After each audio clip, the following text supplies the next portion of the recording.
दोस्तों, आप सभी का स्वागत है अक्षय वशिष्ठ चैनल पर। इस चैनल पर मैं अक्षय वशिष्ठ आपको ऐसे पैरानॉर्मल इंसिडेंट और एक्टिविटीज़ के बारे में बताता हूँ जो हमारे फॉलोअर्स और सब्सक्राइबर हमारे साथ शेयर करते हैं इंस्टाग्राम आईडी और जीमेल आईडी के थ्रू।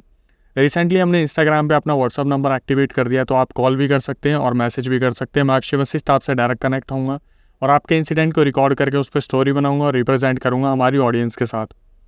ये सारे रियल इंसिडेंट होते हैं जो आपसे बताए जाते हैं। आप इन्हें उन लोगों के साथ शेयर कर सकते हैं जो हॉरर एक्टिविटीज़ को बिल्कुल यकीन नहीं करते, या फिर उनके साथ जो हॉरर एक्टिविटीज़ को बहुत ज़्यादा पसंद करते हैं।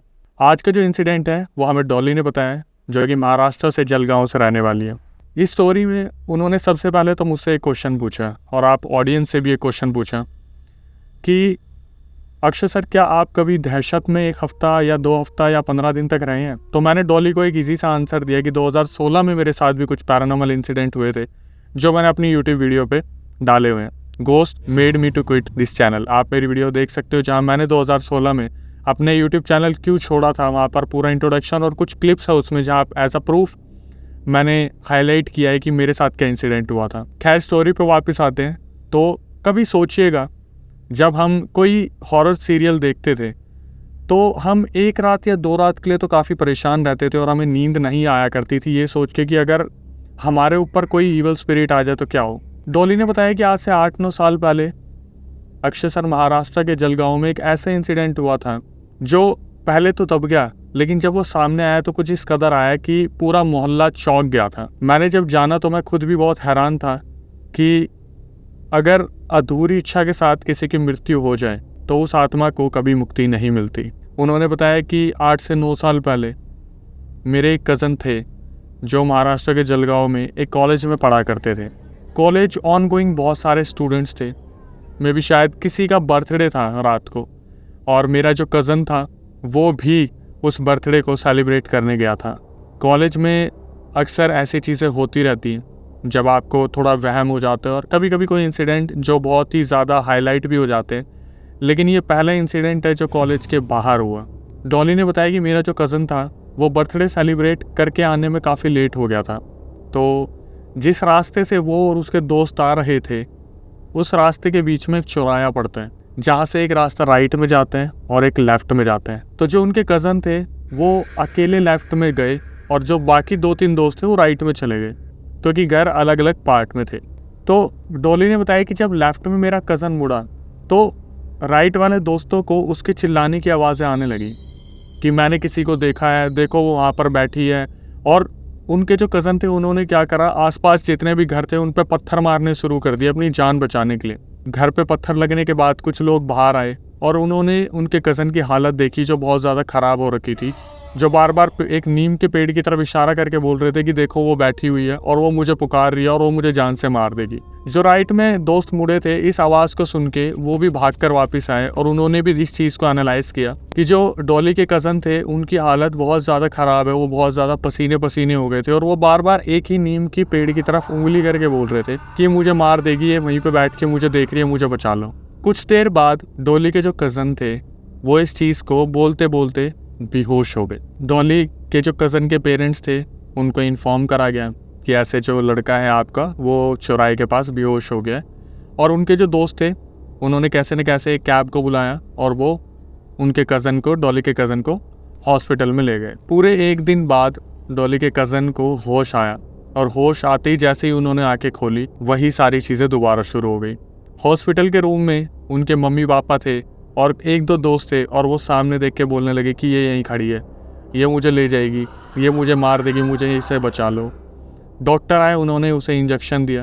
1-1.5 घंटा वो फिर दोबारा नींद के आगोश में चले गए। सब इस बारे में बात ही कर रहे थे कि एक्चुअली ये सब हो क्या रहा है, कि क्या कोई ऊपरी साया है, कुछ ऐसा है। लेकिन वहाँ पर आजू बाजू में जो डॉक्टर खड़े थे उन्होंने उनके पेरेंट्स को बहुत ज़्यादा फटकार लगा दी, ये बोल के कि इतने बड़े हो गए हो आप लोग, लेकिन अभी तक आप लोगों को ये चीज़ समझ नहीं आती।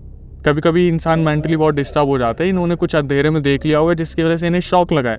आप इस चीज़ को ऊपरी साये में कन्वर्ट मत करो। और ऐसा ही हमारे साथ भी होता है। जब हमारे साथ ऐसा कुछ होता है तो हम उसको नॉर्मल तरीके से देखने की कोशिश करते हैं। अगर मैं साइंस के भाषा में बात करूं तो साइंस बोलती है कि इसके पीछे कोई लॉजिक होगा, लेकिन आज के टाइम पे मेहंदीपुर बालाजी और ऐसी बहुत सारी लोकेशन है जहाँ पर भूत उतारे जाते हैं जिसका साइंस के पास भी कोई जवाब नहीं है। तो जब फिर 5-6 घंटे बाद डॉली के कज़न को होश आया तो हॉस्पिटल में पूरे में हल्ला मच गया, वो चिल्लाने लगे बुरी तरीके से। लेकिन इस बार जो वो बोल रहे थे वो ये नहीं बोल रहे थे कि उनके सामने कोई खड़ा है, इस बार वो बोल रहे थे कि मैं शिल्पा हूँ, शिल्पा।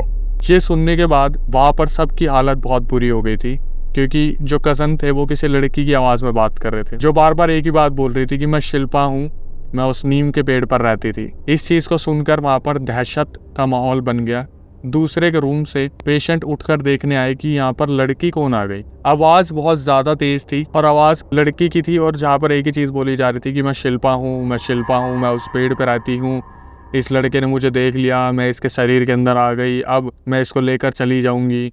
और वहाँ पर सब बहुत डर गए थे, उसके मम्मी पापा भी बहुत डर गए थे। तो डॉक्टर आए और डॉक्टर ने बोला कि क्या है, क्या प्रॉब्लम है तुम्हारी, ये मेंटली डिसऑर्डर बंद करो अपना। जो वहाँ पर कज़न बैठे थे उसके अंदर जो लड़की थी उसने डॉक्टर को देखा और बोला कि डॉक्टर मुझे पहचाना नहीं, मैं शिल्पा थी, तेरे पास ही तो आई थी इलाज के लिए। और डॉक्टर थोड़ा सा याद करने की कोशिश करते क्योंकि इंसिडेंट बहुत पुराना था, 8-9 साल पुराना था। तो उसने बोला कौन शिल्पा, कैसी शिल्पा, ठीक हो जाओ, तुम ऐसी एक्टिंग मत करो, तुम्हारे माँ बाप डर रहे हैं, पूरा मोहल्ला यहाँ पे परेशान घूम रहा है, पेशेंट्स देखो क्या क्या हरकतें कर रहे हो तुम। तो उसने बोला याद है मेरा मिसकैरेज हो गया था। तो डॉक्टर एकदम से थोड़ा सा याद करते कि उनकी लाइफ में ऐसी बहुत सारी सर्जरी रही थी जो अचानक से हुई हो, लेकिन उसमें किसी की मौत नहीं हुई थी, लेकिन एक लड़की की डेथ हुई थी और जो नियर बाय महाराष्ट्र के उसी एरिया में थी। तो डॉक्टर को थोड़ा सा समझ में आया कि एक्चुअली में मेडिकल का केस नहीं लग रहा है। तो उन्होंने उसकी फाइल को मंगवाया वार्ड बॉय से, थोड़ा सा टाइम लिया और देखा कि शिल्पा नाम की एक लड़की थी जिसकी 9-10 साल पहले डेथ हो गई थी।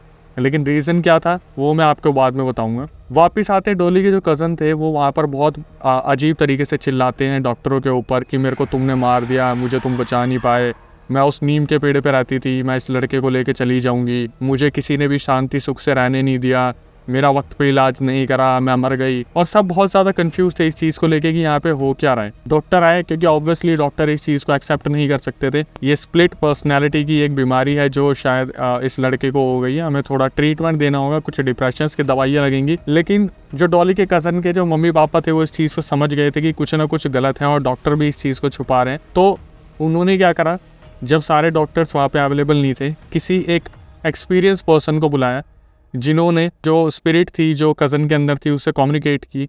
और उधर जो शिल्पा नाम की लड़की थी जो कज़न के शरीर में घुसी हुई थी, उन्होंने बताया कि ऐसे 8-9 साल पहले मेरी प्रेगनेंसी का टाइम था और बहुत बुरा हाल था उस टाइम पे, बहुत ज़्यादा बारिश आ रही थी। तो अचानक से जब डिलीवरी का टाइम आया तो डॉक्टर्स वहाँ पर अवेलेबल नहीं हो पाए, वो टाइम से हॉस्पिटल नहीं पहुँच पाए। लेकिन जो डॉक्टर्स घर तक पहुँचे इमरजेंसी में, तब तक शिल्पा की जान जा चुकी थी और वो उस नीम के पेड़ से 2 गली छोड़ के वहाँ पर रहा करती थी। तो जब उसकी इस हालत में जान गई जहाँ पर उसका बच्चा भी मर गया और वो भी मर गई, तो वो एक तरीके से एक ऐसी मृत्यु थी जहाँ पर वो जाना नहीं चाहती थी और उनके कुछ बच्चों को लेके शायद उनके बहुत अरमान थे जो अधूरे रह गए थे। तो उन्होंने उस नीम के पेड़ पे अपना घर बना लिया था। तो जो कज़न था उसके जो बोलते हैं ना ग्रह बहुत कमज़ोर होते हैं, कुछ नक्षत्र थोड़े कमज़ोर थे, तो उन्होंने शिल्पा को सामने सामने पेड़ पे देख लिया और वो पूरी तरीके से पोसेस्ड हो गए। शिल्पा ने उनकी बॉडी को टेक ओवर कर लिया। सो जो कम्युनिकेट करने वाले मीडियम थे उन्होंने काफ़ी बात करी उससे और इस चीज़ का आश्वासन दिया कि अब उस नीम के पेड़ को हम जो है थोड़ा अलग रखेंगे या फिर तुम्हें घर देंगे, तुम्हें कैसे न कैसे संतुष्टि मिलेगी। कैसे न कैसे डॉली के जो कज़न थे उनको मुक्त किया गया इन चीज़ों से। और अभी तो वो बिल्कुल ठीक है। लेकिन जब डॉली से मैंने फाइनली बोला कि डॉली क्या मुझे उस नीम के पेड़ की फ़ोटो मिल पाएगी, तो डॉली का जो मेरे पास रिसेंट मैसेज आया, पहले तो मैं आपको वो फ़ोटो दिखाना चाहूँगा। अब डॉली ने जब मुझे लास्ट मैसेज किया तो उन्होंने बताया कि अक्षय सर उस नीम के पेड़ को वहाँ से उखाड़ दिया गया। तो कहीं ऐसा तो नहीं है कि शिल्पा अब किसी नए इंसान को ढूंढ रही है बॉडी टेक ओवर करने के लिए, कहीं वो अगले आप ही तो नहीं है। थोड़ा सा ध्यान रखिए जब आप कभी अकेले रात को गुजर रहे हैं, रात के 2 से 3 के बीच में कभी कोई अनहोनी आपको दिखती है, कुछ होता है, तो कोशिश कीजिए उसे इग्नोर करने की, ये ना प्रूफ करने की कि कोई चीज़ वहाँ पर है। ऐसी बहुत एक्टिविटीज़ हैं जो मेरे सामने आती है जहाँ पर लोग बताते हैं कि अक्षय भाई हम वहाँ से गुजर रहे थे और हमें ऐसा लगा जैसे हमारे पीछे कुछ है। तो उस टाइम पे आपको पलट कर नहीं देखना चाहिए। अगर आपको आवाज़ आ रही है, आपको लग रहा है आपके पीछे कोई है, तो आपको थोड़ा सा ध्यान रखना चाहिए कि शायद वो कुछ पैरानॉर्मल भी हो सकता है। बहुत सारे लोग होते हैं जो ऐसी चीज़ों पर यकीन नहीं करते। तो मैं चाहूँगा कि आप इस वीडियो को उन लोगों के साथ शेयर करें कि अक्सर कभी कभार कुछ चीज़ें बेवजह हो जाती हैं और हम पहचान नहीं पाते कि हमारे अंदर कौन है।